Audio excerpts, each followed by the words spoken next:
Dirty Grandpa stars Zac Efron and Robert De Niro. Right before Zac Efron's wedding, he is tricked into taking his grandfather down to Florida for spring break, and Robert De Niro's wife just passes and Robert De Niro does not want to be alone. So Zac Efron accompanies his grandfather on this road trip, and things come to light how his grandfather acts. And now we get the title, Dirty Grandpa. I didn't have many expectations going into Dirty Grandpa because it's a January comedy.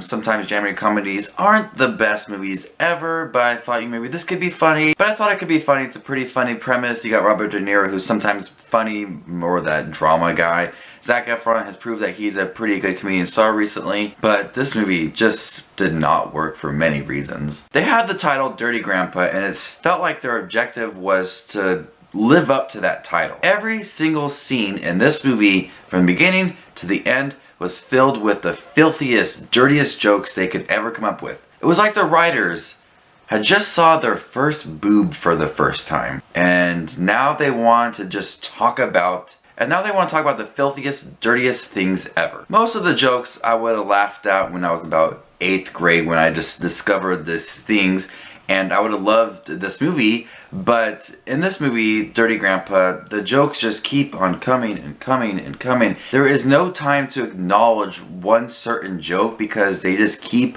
on coming. Ha ha!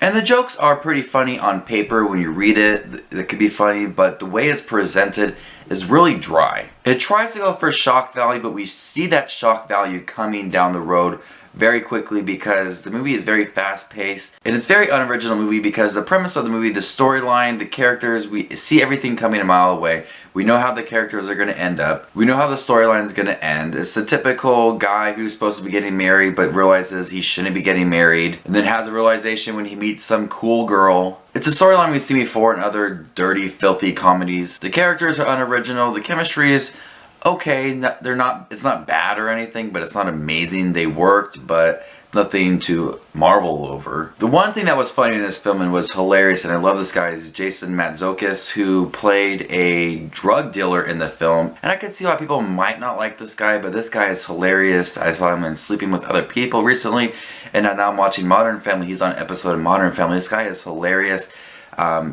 He definitely saved the movie for me. Without him, I would have hated this movie a lot more. The movie felt way too long. It seemed like some of the scenes they redid a few times, and none of these things actually happen in real life. I mean, a lot of scenes regarding the police and the drug dealer, the grandpa, the grandson, customers at a diner, nothing feels real in this movie. I've never been on a spring break trip to Florida, but I'm pretty sure none of these things would happen. So Dirty Grandpa I thought was very unoriginal. The jokes on paper could have been funny, but the way it was presented was a bit unnecessary, and it just seemed like many of the jokes were one right after the other, right after the other, right after the other, right after the other, and I really didn't buy Robert De Niro as a dirty grandpa.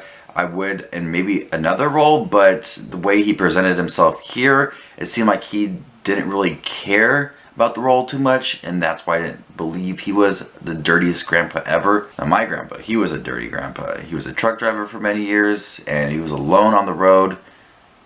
That will do it to you. So Dirty Grandpa, I'm going to go ahead and give a D. Give this video a thumbs up and subscribe to Just Watch Movies for more upcoming reviews. You can find me on Instagram at Justin651 and Facebook at Justin Watches Movies. I'll put the link down below for those. This is Just Watch Movies, and you stay classy.